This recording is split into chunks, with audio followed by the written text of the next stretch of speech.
Continuing production of The Open Mind has been made possible by grants from the Rosalind P. Walter Foundation, the Bluestein Family Foundation, Carnegie Corporation of New York, the Malkin Fund, the Center for Educational Outreach and Innovation at Teachers College, Columbia University, and from the corporate community, Mutual of America and Rudolph Finn.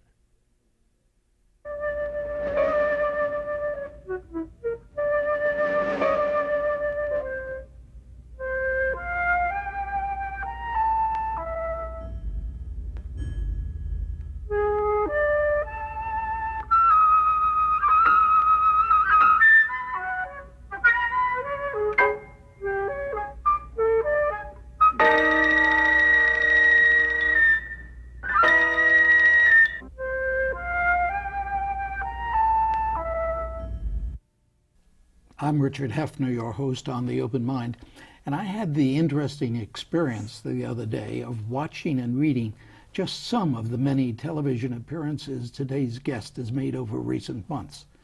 These were on the Today Show, on Meet the Press with Tim Russert, on the Charlie Rose Show, and on Brian Lamb's wonderful C-SPAN program. All, of course, were occasioned by Maureen Dowd's first book, Bushworld, Enter at Your Own Risk, published by G.P. Putnam's Sons, and mostly drawn from my guest's always wonderfully well-written, frequently angry-making New York Times op-ed page column. Now, Ms. Dowd won the Pulitzer Prize for Commentary in 1999 on Bill Clinton's impeachment and trial, and one assumes that Democrats learned then why today's Republican president, Bush 43, has a nickname for her, the Cobra. As my guest herself notes, she's an equal opportunity critic. And by now, most of Washington's high and mighty have learned that the hard way. But I want to start off today by asking Ms. Dowd what she's learned during these weeks and weeks of interviews about Bushworld, Enter at Your Own Risk, learned about herself and about the power she wields, whether she likes it or not, as a wide-ranging and freewheeling op-ed columnist on America's, perhaps the world's, most powerful newspaper, the New York Times. And I hope that my guest won't just be demure and insist, as so many media people have insisted at this table in the past, that there's no one in here but us chickens. We journalists really don't wield that much power. So I would ask her what she has learned about the world around us and about the power of her column in these recent months. That's a fantastic question. I've learned it's time for me to get off TV very, very soon. You know what I've learned that's interesting? I did a England and Irish book tour this past week, and I just got back. And I've learned that as painful as TV is for me, it's really been healthy and good for me to defend my positions. And I think you saw with the president in the debate the other night that when you don't learn to defend your positions and you're just surrounded by people who tell you you're great and agree with you, you can really kind of lose a sense of reality. And I think when they had all those cutaway shots of him looking impatient, like he really didn't want to be there and he didn't really have to defend his position, what that told you is the danger of being surrounded only by the information that fits your preconceived notions, and only by the people who say, as Dick Cheney does to him, you're the man, you're the man. So you need to have people around you in any leadership position or any position of responsibility, like a column, who are going to tell you if you're screwing up. Are you suggesting that in your tour there were those who were critical of you? And of what you write in Bushworld? Oh, sure, yeah, of course. On what grounds? Well, just to be kind of counterintuitive, and the British, of course, have this great, when they have debates, it's really a debate. It's not a debate where the two principals aren't allowed to ask each other questions or approach each other from the podium, all these hilarious rules that Kerry and Bush had. But there was one woman on who had a show like called Hard Talk on the BBC, and she was questioning me, how can you say that George W. Bush is a bummer? And I was trying to say, well, it's gone from Reagan's shining city on the hill to this dark bunker, and it's a very dark and paranoid my way or the highway atmosphere where they're blowing off and insulting the Allies. And she goes, but you're calling the President of the United States a bum. And I go, no, that isn't what bummer means.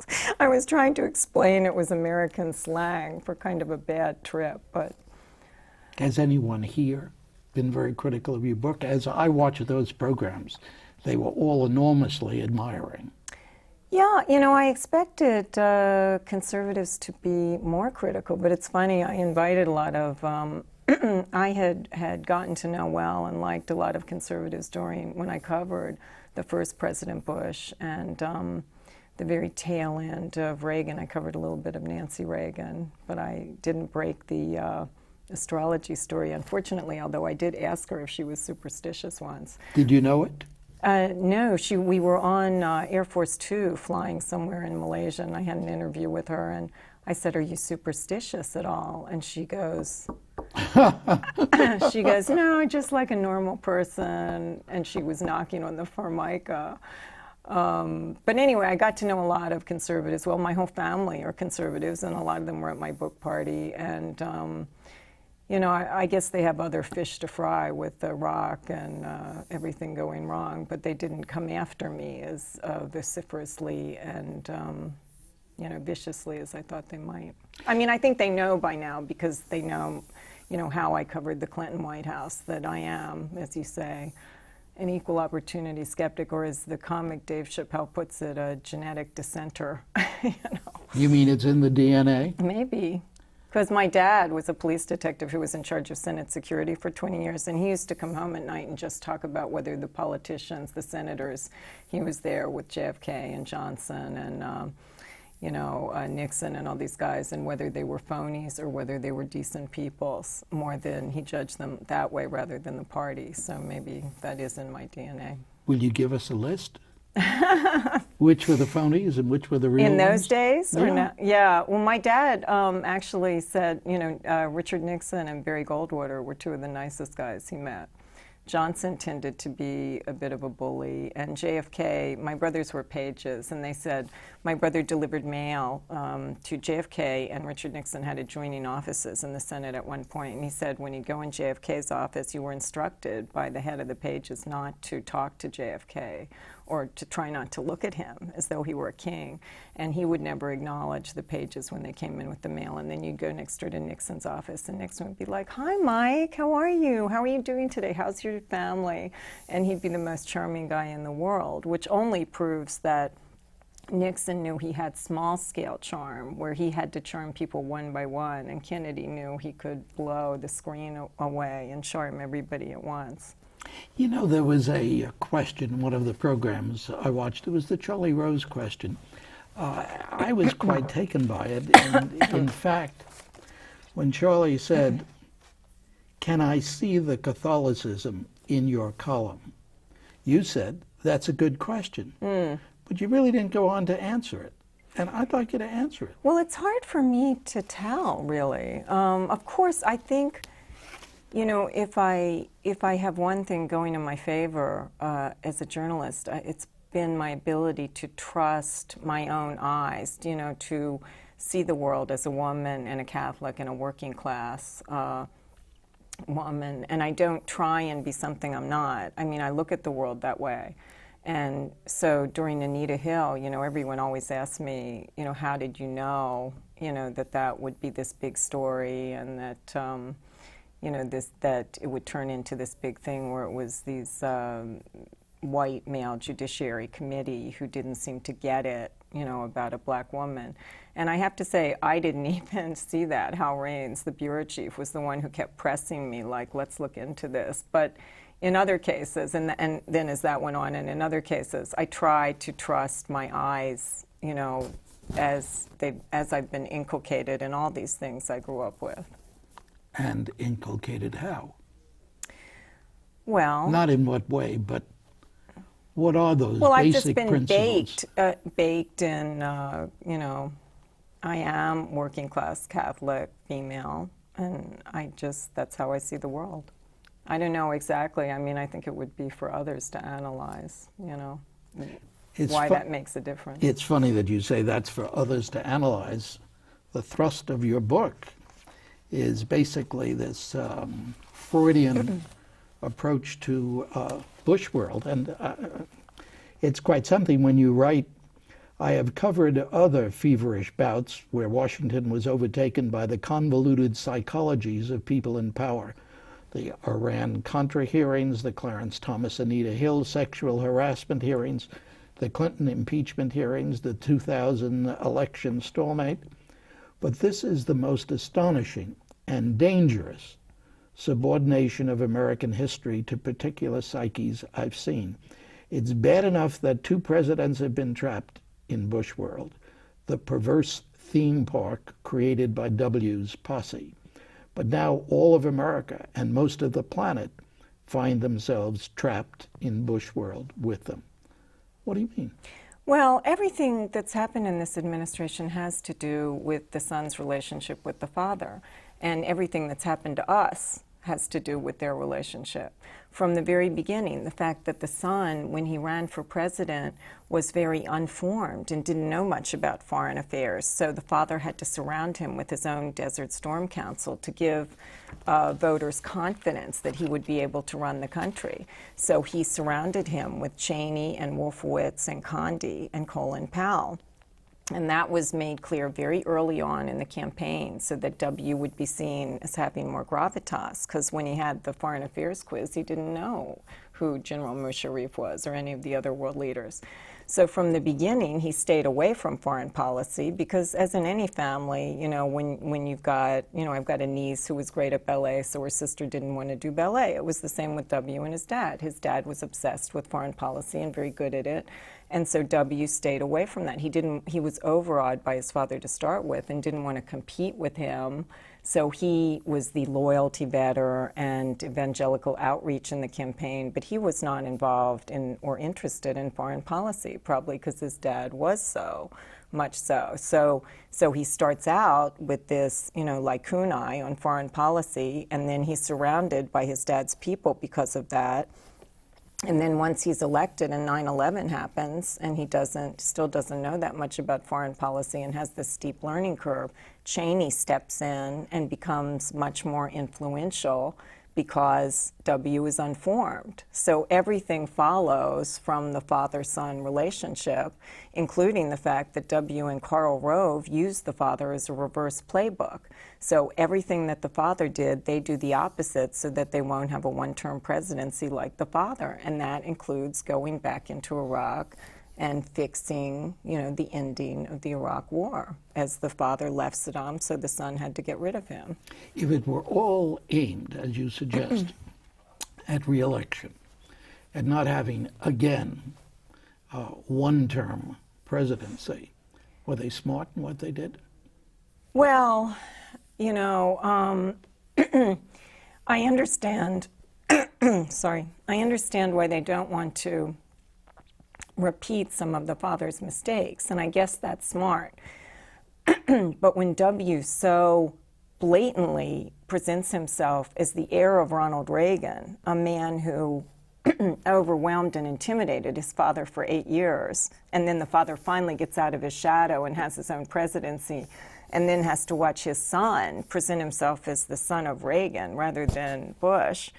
And also, the son, gave this interview to the Washington Times in May where he said, I'm not going to cut and run like they did in '91. Well, that's his dad, and his dad admitted to Imus recently that that hurt when the son said that. So it's this weird dynamic. So yes, maybe it's the right thing not to repeat the father's mistakes, but when they have it as such a public modus operandi, how humiliating is that for the father? Think if your own son did that and he just said, I'm going to base my whole strategy here on not doing anything you did because you screwed up. Have we ever been in a position before when that kind of intrapsychic phenomenon has determined the fate of our nation? After all, what you say when you talk about the world paying for this psychic endeavor means that my grandchildren are going to pay for that it means that 1,000+ Americans have already paid with their lives for that. Has there ever been anything comparable? I think American history is always shaped by particular psyches and the demons of presidents. When I was in college, you know, I came of age in the time of Vietnam, and so we were watching, you know, Johnson, who was so kind of insecure about JFK that he put aside his own brilliant political instincts that he'd used getting the Civil Rights Bill passed, and relied too much on JFK's Ivy League advisors like McNamara, because he had this insecurity about JFK, and if it was good enough for JFK, it was going to be good enough for him. And then Nixon, you know, I got my first job in journalism typing when reporters would call in on deadline from the Watergate trial.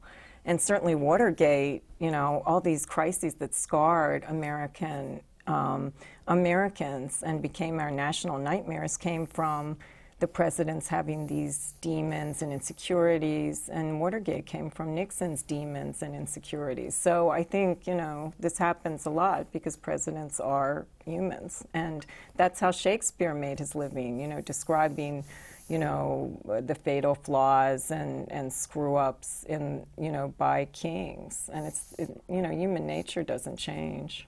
You remember when Nixon ran and a group of psychiatrists took an ad in your paper, the New York Times, in which they said that he really wasn't psychologically fit to be president, and they were condemned because it wasn't their business. They didn't know him firsthand. They shouldn't have gotten into that. Well, it's so funny. Well, maybe they should have. You know, they have a White House doctor. Why don't they have a White House shrink? You know, that's probably any president probably needs to have someone he could talk to. They did that funny movie about it with James Coburn.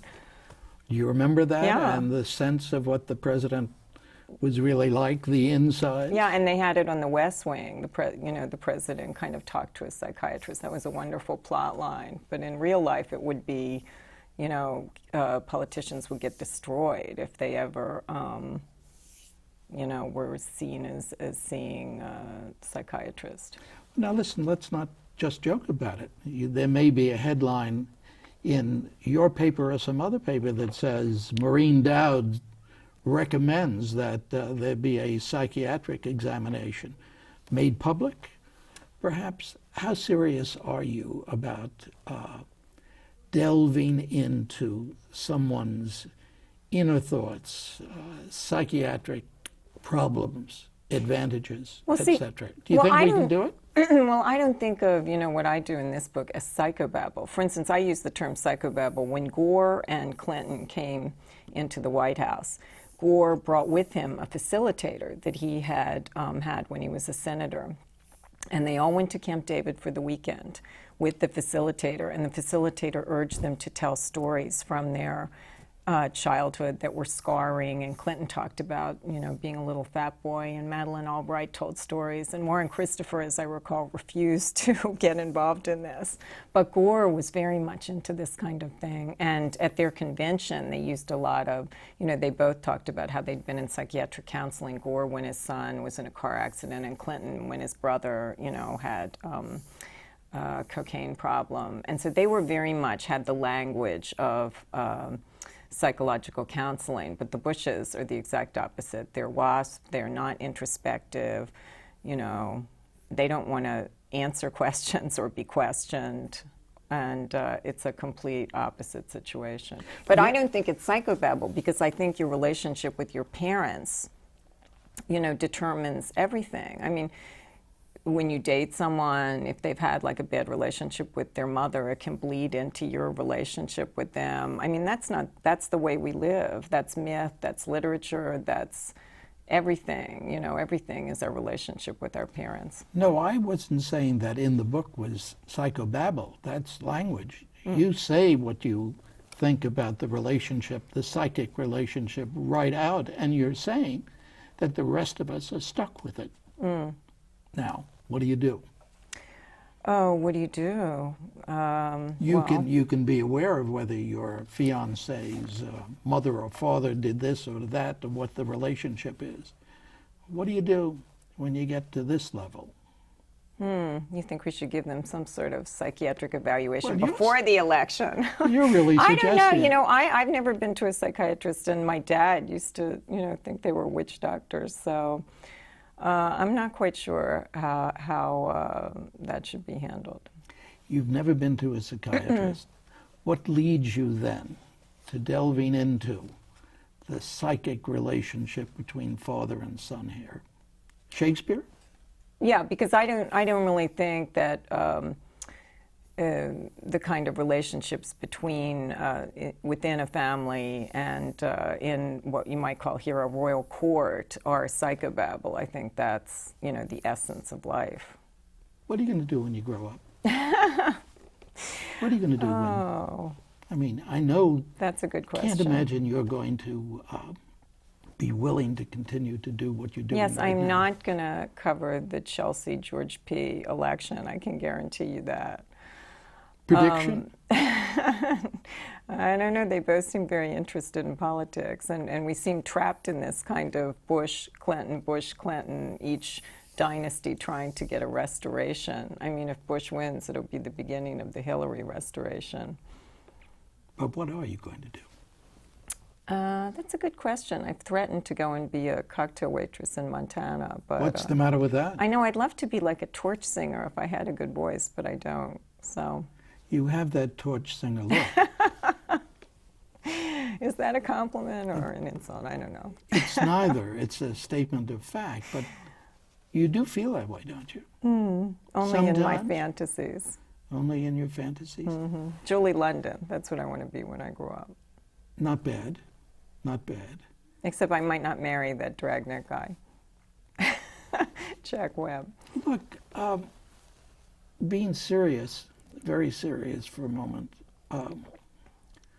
what do you see that you can tell us about the power of the media today, the beginning of the 21st century?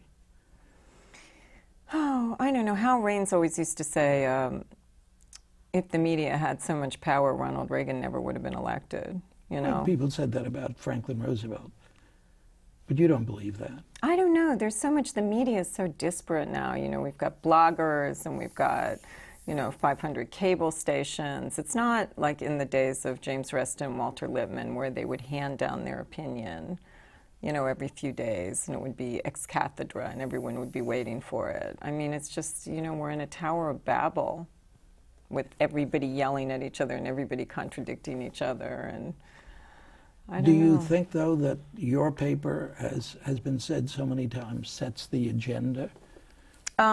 Yes, because I think that, a lot of TV executives read it and anchors, and so they're playing off of the Times, and everybody responds to the Times. And even Bush Sr., sometimes writes me letters and emails, and he's kind of, critiquing the Times. And Bush, 43 recently was talking about, an Anne O'Hare McCormick column. He didn't use her name, but he was obsessing on the Times. So they do, everybody. He was talking about one of her Yeah, he was ancient he was columns? trying to make the point that there were naysayers and gloom and doom people, even in World War II, Gotcha. during the German, Right. rebuilding. But he mischaracterized her column, as he so often does.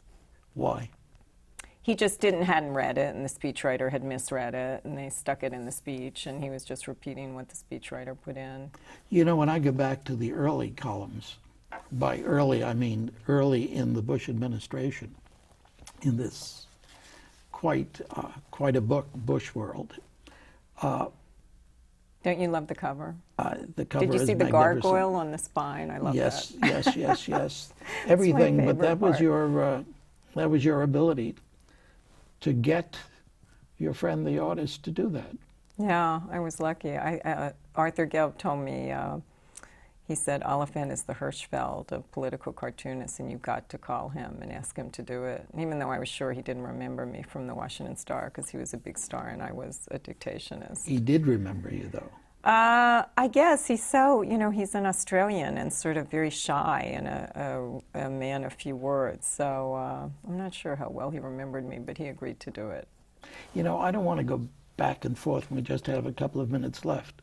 But I was serious about the question of what are you going to do when you grow up? What does what you have done to this point lead you to want to do, besides being a cocktail waitress in Montana? Well, part of the reason I wanted to do this book and get over my fear of TV and hawking myself, you know, which is so embarrassing to me, it feels so narcissistic, was so that maybe I could do, you know, a novel or, you know, other books. And but I'm still scared of TV, so I'm not sure I've accomplished that yet.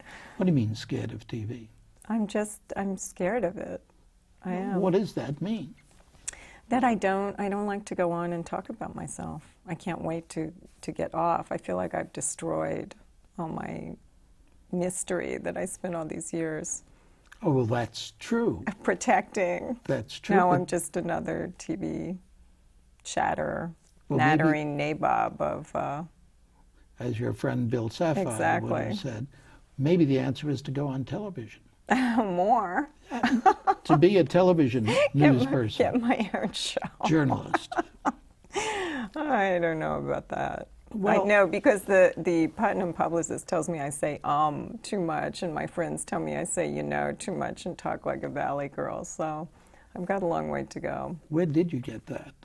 I know I didn't grow up in California either. I don't know. Washington, D.C. Yeah. It had to be there. Terrible, terrible habits of speaking. I think they're wonderful, wonderful habits of speaking when you put them all together as you have. Maureen Dowd, I'm truly grateful to you for coming here, and I hope you'll come back. I will definitely. Not just to talk about... In 13 years. Now that's not a threat. No, after I stay off TV for another 13 years. Yeah, okay. Thanks again Thank for joining you. me Thanks. on The That was Open really Mind. fun. And thanks to you in the audience. I hope you join us again next time. And if you would like a transcript of today's program, please send $4 in check or money order to The Open Mind, P.O. Box 7977, FDR Station, New York, New York 10150. Meanwhile, as an old friend used to say, good night and good luck.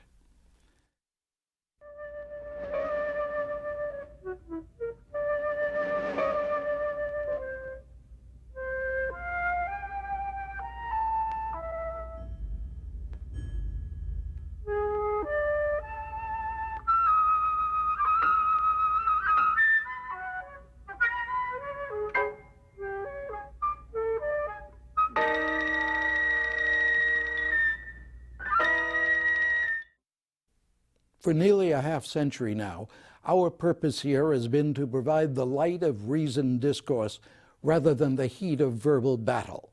That surfaces clearly in As They Saw It, the new paperback collection of conversations from the open mind, with a foreword by Mario Cuomo and with memorable words from Martin Luther King, Jonas Salk, Betty Friedan, Malcolm X, Bill Moyers, Rudolph Giuliani, Norman Mailer, and dozens more. Read the book. I think you'll like it.